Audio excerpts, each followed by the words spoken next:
Hey everyone, Eric Bacharach, Titans beat reporter for the Tennessean, here with another edition of the Titans Mailbag.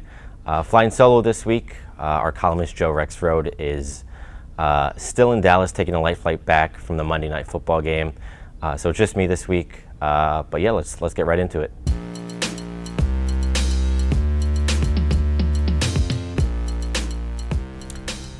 Well, I guess the answer to that question lies in part with who his running back mate is in the backfield back there with Dion Lewis. Dion is having a great year, and a lot of what the Titans are doing runs through him. His skill set, just appears to be such a better fit for this offense. And on top of that, Dion has run for or total yards of scrimmage the past couple games. 122 against the Cowboys, 155 against the Chargers. He's really just been this explosive playmaker for them that Derrick Henry has not been so far this season. He hasn't shown any glimpses of that. So you couple the fact that Dion is playing better, he's a better fit, and then the fact that Derrick Henry just flat out has not played that well this season, really has sort of contributed to sort of the way we're seeing that playing time skew just play out at the moment.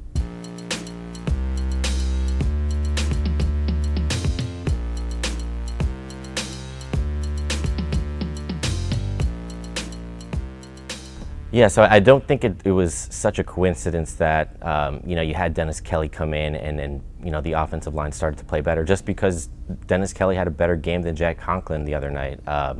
We all saw the play where DeMarcus Lawrence kind of toasted Jack Conklin, and that ended up being a strip sack for a fumble that the Cowboys recovered. We saw kind of glimpses of that throughout the game while Jack Conklin was in there, and then you throw in Dennis Kelly and things kind of start to get a little smoother. The offensive line in general had a good game. Ben Jones and Quinton Spain played well. Good effort from them.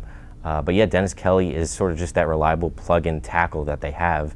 In the event that Conklin goes down, or as Taylor Lewan went down earlier this year, you could plug that guy in, and you don't lose a ton. Obviously, there is some drop off there, but the other night Kelly was the better tackle.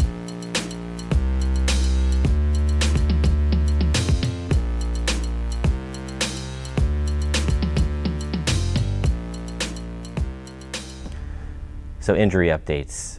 Taywan Taylor, hard to say, this early in the week. He had a foot injury against the Cowboys.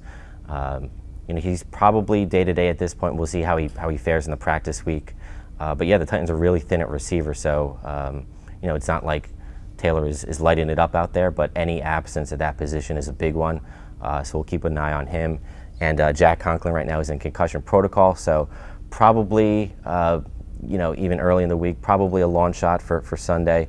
We'll see how he progresses, but usually these things take a little while to come back from. And as for Malcolm Butler, with how he fared the other night, 8 completions on 11 targets against him for 108 yards and 2 touchdowns, which is not what you want out of the cornerback that you signed to a 5-year contract over the offseason, with the intent of making him your top CB. And that's kind of been the trend this season. He's been the one liability on this defense, just with what he's allowing. And, the defense itself is playing really well. Malcolm Butler continues to get burned.